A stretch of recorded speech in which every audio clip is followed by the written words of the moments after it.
Sa layuning mapaunlad ang kasanayan at espiritual na aspeto ng mga kabataan, isinagawa ang Batangas Wide Pathfinder Camporee dito sa Encantera Nature Park, Santo Tomas, Batangas na may temang Rebuild the Altar.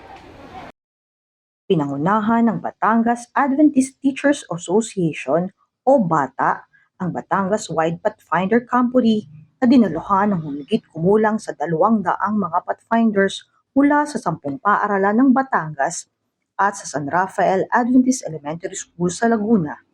Bagaman nakaranas ng ilang araw na ulan at naging maputik ang campsite, patuloy pa ring nagbigay sigla sa mga kabataan ang pagsubok na ito. Kami po ay nagkaroon ng pagkakasundo ng mga prinsipal sa pangunguna po ni Sir Dayo bilang aming presidente na magkaroon kami ng Batangas Wide Camporee. At sa pamagitan din po niya, amin pong nahanap ang lugar na ito na pinagkaloob ng Panginoon na napakaganda na maging venue ng aming pong camping. At amin pong isinakatuparan ang mga planong ito sa pamagitan ng ating Panginoon at amin pong itong dinalangin.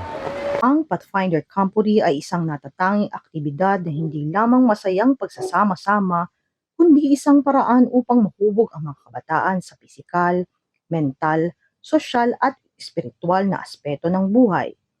Sa pamamagitan ng kanilang mga skills na natutunan sa paaralan, ay ipinakita nila ang kanilang husay sa marching at drilling, knot tying, bandaging, fire building, camp cookery, hiking, obstacle course at marami pang iba na kung saan ay nalilang ang pagkaroon ng disiplina, pagsunod, pakikipagkaibigan at pakikiisa.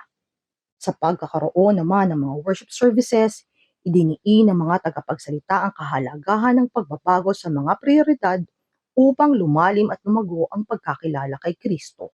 So, ang natutunan ko ngayon sa camping na ito ay lagi mag-cooperate sa iba ng maayos, bigyan din ng teamwork, makinig sa lahat ng pinapagawa sa'yo, at lagi mag-enjoy kung anong ginagawa mong activities.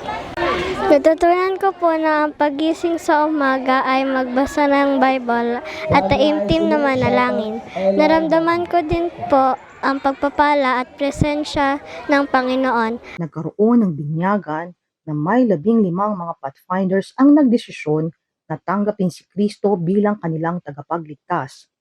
Tunay na ang mga anghel sa langit ay maligayang makita ang mga kabataang ito na magpasakop sa kanilang tagapagligtas. Pagdating ng hapon, ipinamalas nila ang kanilang husay sa Bible quiz at kinagabihan, nagpakita naman sila ng galing sa pamamagitan ng kanilang mga talentong ipinagkaloob ng Panginoon. Ang ating tema sa taong ito ay Rebuild the Altar.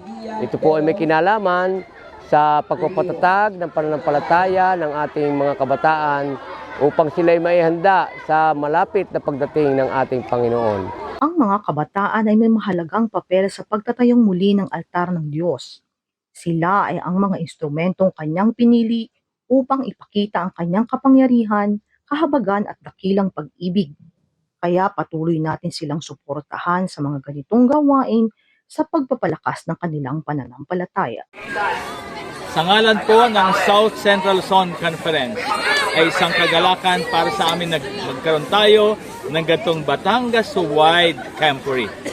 At ito po ay malaking tulong para sa ating mga estudyante na malaman nila kung paano maging kabahagi sa pagtatayo ng ating altar ay maturuan sila kung paano makisangkot sa pagpapatatag ng kanilang kabuhayan, pagpatatag ng kanilang relasyon sa ating Panginoon.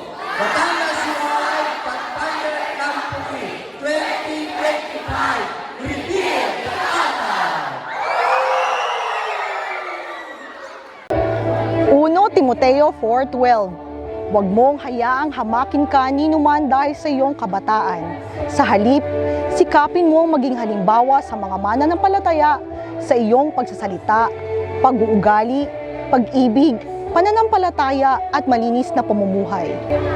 Layuning maghatid ng balitang may dalang pag-asa, ako si Cherry Vergara Fabiala, nag-uulat para sa The Lamb News.